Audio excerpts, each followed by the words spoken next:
Part 1 Team Representatives Toto Wolff Mercedes, Robert FERNLEY Force India, Gene Haas, Zach Brown McLaren Press Conference Zach, you've confirmed Fernando Alonso for next year. Some suggestion that it's a multi-year agreement. Can you give us any insights into the scope of this agreement and his ongoing status with McLaren? Zach Brown: yeah, we're very happy to have Fernando on board. It was actually done months ago and we just decided to announce it yesterday. Actually that's not true, we just got it done. But obviously we've been speaking with him all season about it. We've structured an agreement that allows us to race together for the foreseeable future, but everything moves very quickly in Formula 1, so right now we're just focused on 2018. Now, we asked the same question yesterday to him. The Renault engine has won twice this year and had 10 other podiums, so are those the kind of results you are going to be demanding from your engineering department for next year? CB: yeah, we're here to win races, that's what McLaren has always achieved. Obviously the last few years have been very difficult. We have the drivers that we want, we have the support from our owners, financially, that we need, and we now have a power unit that has been winning races consistently, and championships, over the last decade, so I think we are well suited to get back on the podium next year. Thanks for that. Robert, coming to you, obviously another fantastic season for Force India, consistent points scoring and a clear position in the championship now.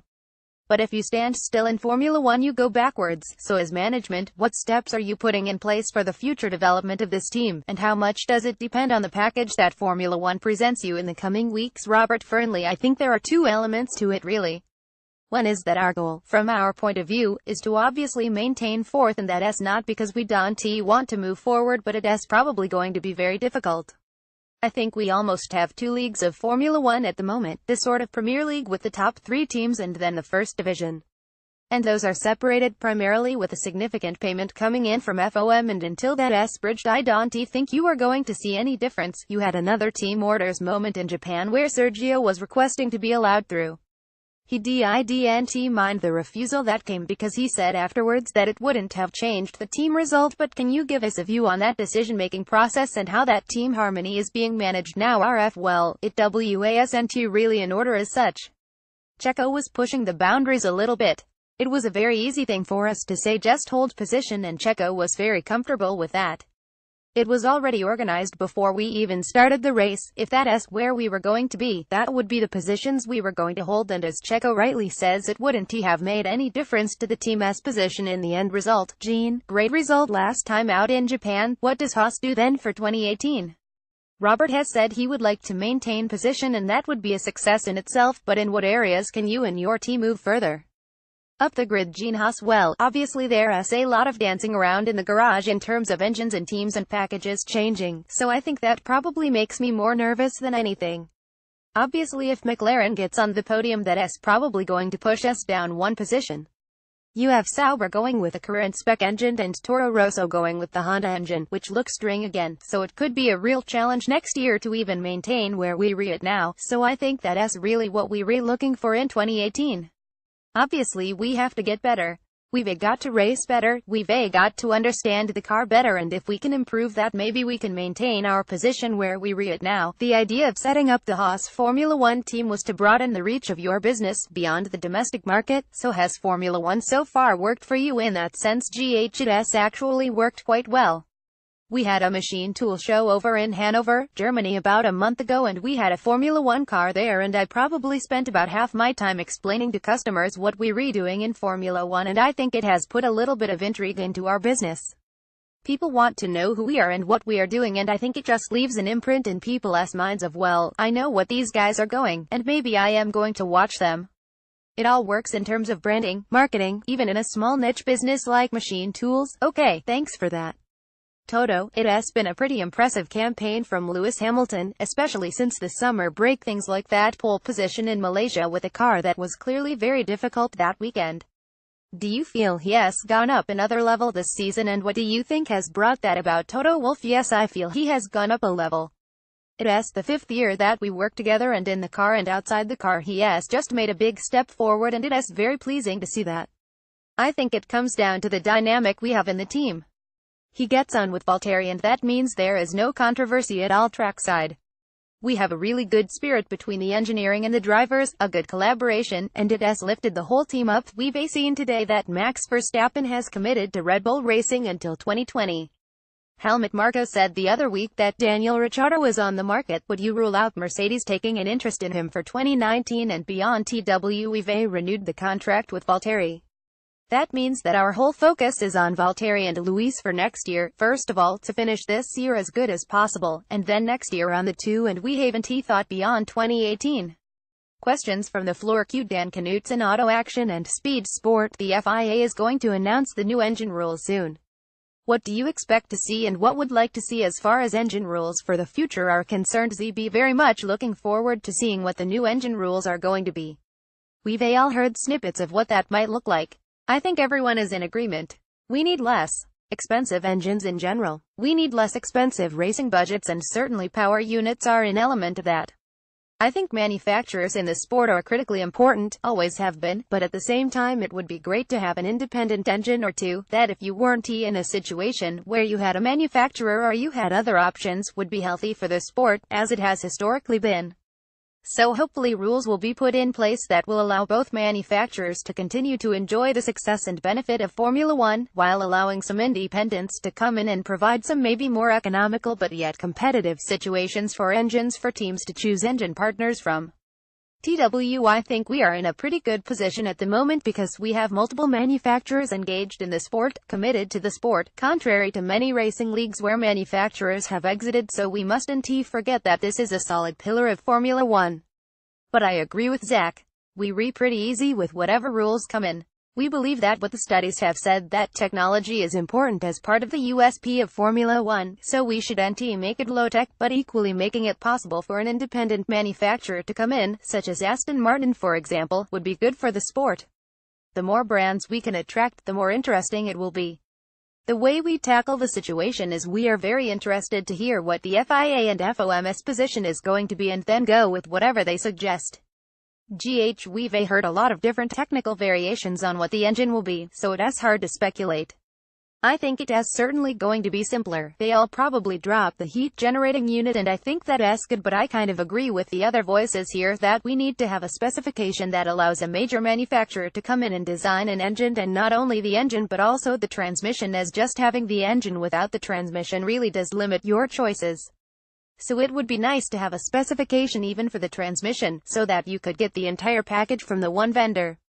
These days the engine and transmission really are integral to one another, and it's difficult to separate them and make them work smoothly. I think everything has been said. I would agree with all three. Dieter Renken Racing Lines. A continuation of this topic. I believe that one of the discussion points had actually been all-wheel drive, driving the front axle through some motor generator curse situation. Toto, I believe that Mercedes is certainly not anti that. What about the other three? Are you in favor of an all-wheel drive Formula One, or does that go against, to use a hackneyed phrase, the DNA of Formula One? Do you want to start Toto and confirm the situation? I think what I said before, technology is important. If there is an emphasis on maybe not having the H anymore, the heat recovery anymore, how do we compensate for 60% of electric energy that is being lost? There are various possibilities, and front motors is one possibility. It is not that we are absolutely stuck on implementing front motors, but we have to discuss all possible technologies that can compensate for the lack of power. Robert, your thoughts on this? I think that all technologies are welcome, but I think it is also the key element of what we're looking at from the engine point of view is to keep the cost down. So, if going to four-wheel drive or whatever combination we have of that is going to increase cost, then it defeats the object of where we're going. Well, four-wheel drive is entirely doable, but like anything else, the details are the math involved. We were talking to Ferrari a little bit about that, and they basically came back and said, well, if we get rid of the heat generator and exchanged that for a front-wheel drive regenerative motor, then there simply wasn't enough energy to be recovered. So, you have to be careful. It's the same trap Formula One got itself into when it selected this engine. It seemed like a simple idea, but when you started doing the engineering it became very, very complex. Caveat to Mercedes, they got it right. The other team struggled for a long time. So, I think we have to be very careful before we say let us just throw a four-wheel drive car out there, because it could be another one of those ones where one team will probably hit a home run and the rest of us will be struggling with trying to catch up with that. I think simple is better. Zach ZB, I don't think we yet have a strong technical view. I think we're more focused on the criteria that we discussed earlier, as far as budget and competitiveness. I think that needs to be addressed. And then what technologies you use within those parameters, I think is to be discussed at a later date, but we certainly not opposed to four-wheel drive. Q. Andrew Benson, BBC Sport. We keep hearing references to Liberty or the F1 Group presenting their vision of the engine formula going forwards next week, but I thought the FIA made the rules, and I know the engine manufacturers have been discussing the future engine formula for some months now, so can you explain that apparent paradox and exactly what is happening, please? TW. There is certainly an interesting fact-finding mission between FOM and FIA. We haven't been involved and we haven't heard anything. So we are keen to understand what the views are. There are 2 meetings scheduled in for the coming weeks to hear the opinions.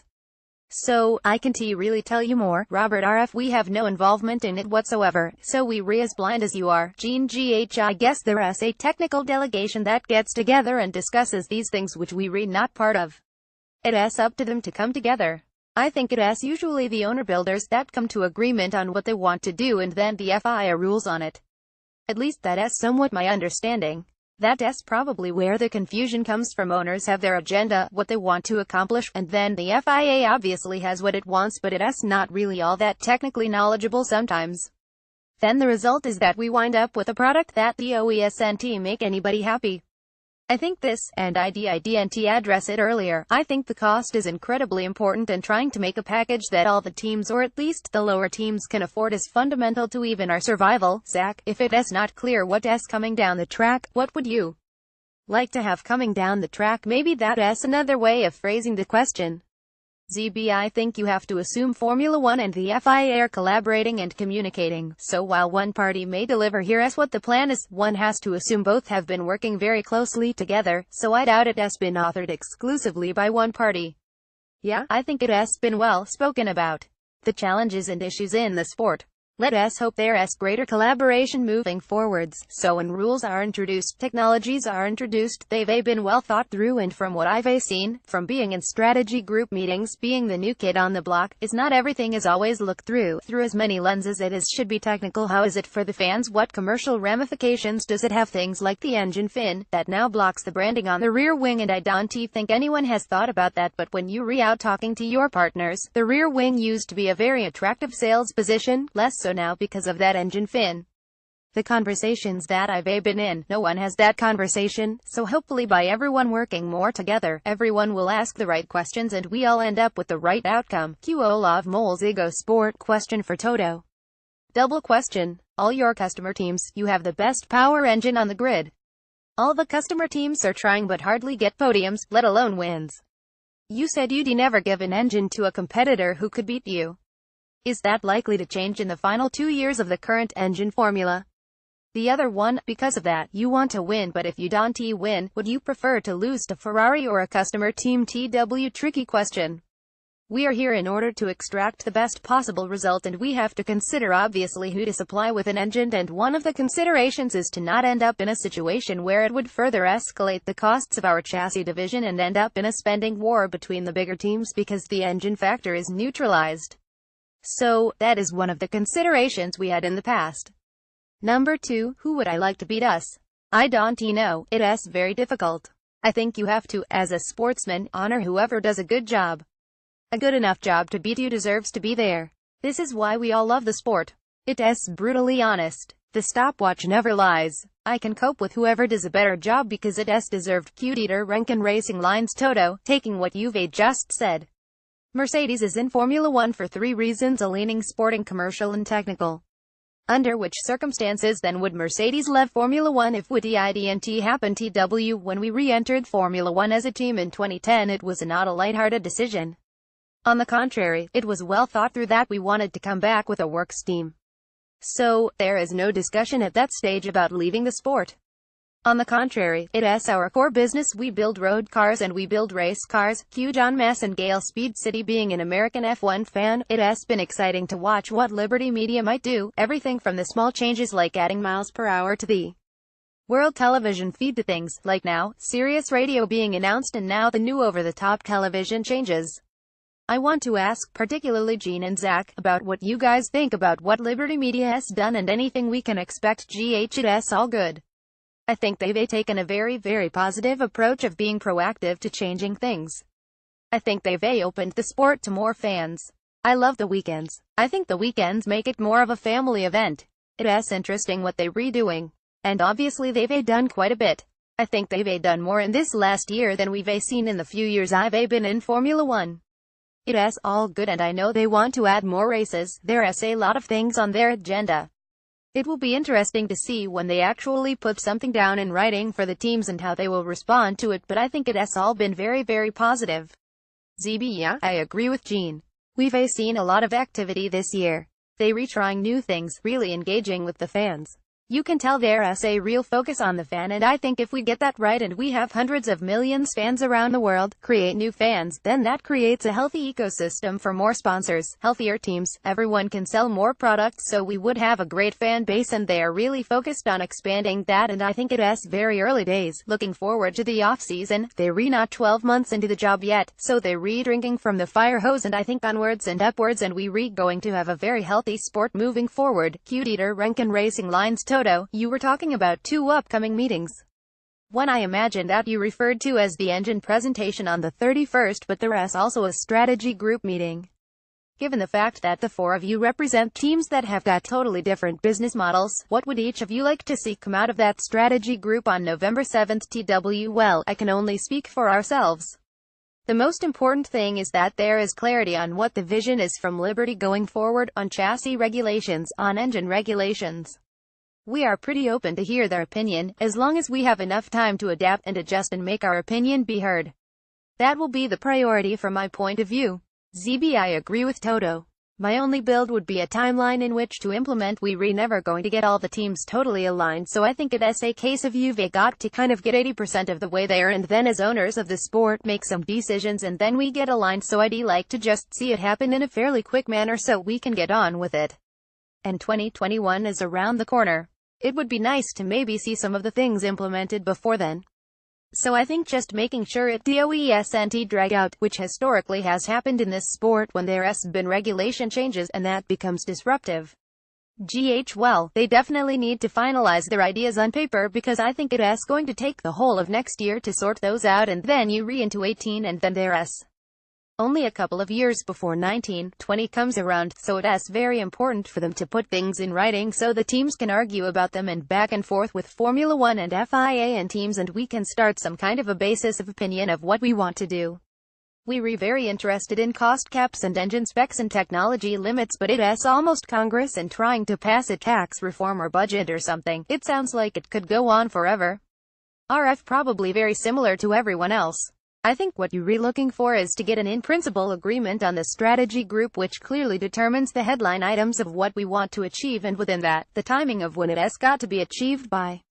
I think those are the key elements to come out of the strategy group on the 7th. If we don't achieve that, then it just keeps pushing it out. Andrew Benson, BBC Sport. On this strategy group meeting, the presentation of so-called ideas. How much of a fait accompli are these ideas? Is it a take it or leave it, or is it, as Jean says, a starting point for more discussions? RF, I am hoping there has been enough discussions over the last 6 months or more with all the various teams, so I am hoping that they've got a good feel for where they want to go, and that we're actually going to be voting on the principles of where we want to go. The headline items, and as I say, getting the time scale in place for those to be adopted, so I would hope it would be a little more. I don't think it's a fait accompli by any means, but it is certain that we should have a very clear direction. QISEF Harding Shiro's own news from all of you, just to get a maybe more specific idea or what your expectations would be at this strategy group meeting coming up in a few weeks. Anything in the top 3 things that you would like to talk about, like to hammer out, and as Jean pointed out, that this could be like trying to pass a Senate bill. Are you willing to go long hours into the night to hammer out something, to get something done and not leave it for the next meeting? Well, most recently, I don't think Congress has come up with lots of decisions. We need to do a better job there. I think we need to respect, like you said before, all of us have different setups, and this is what makes Formula 1, and actually you cannot be stubborn on your own position. What was the question? I think it needs a good discussion on the lining of the vision we have going forward, and then find the right compromise. ZB, yeah, I would agree with Toto. I think we're all very keen to get on with it. I think we're all very vested in the sport and will stay and always work as many hours as we need to. I think I've got a commercial flight booked back, so if it goes late I am going to have to hop a ride with Toto. But no, I think there's lots to discuss. I think it would be difficult to narrow it down to a top 3. I don't think we really have that much of a voice in the strategy meeting. I talked to Gunther quite a bit about it, but I think it goes back to what we said earlier. We need to get all these ideas down on paper, and from then, I think that will be a tablet or something that you can go forward with. Right now, everything is just up in the air and it is speculation, so until someone actually commits to paper what the ideas are, you really can't talk about them that much. So if they could just come up with a one-page summary of what they want to do, I think that would be what I would like to see. RF, I would like a bit further than that. I would like to see a very clear proposal with "this is what we want to do, yes or no," and we vote on it, maybe only in principle at the beginning with the clear objective of getting there within the timelines, but I don't think it should be a discussion program. I think we've had enough time, over the last 6 or 8 months, to discuss it.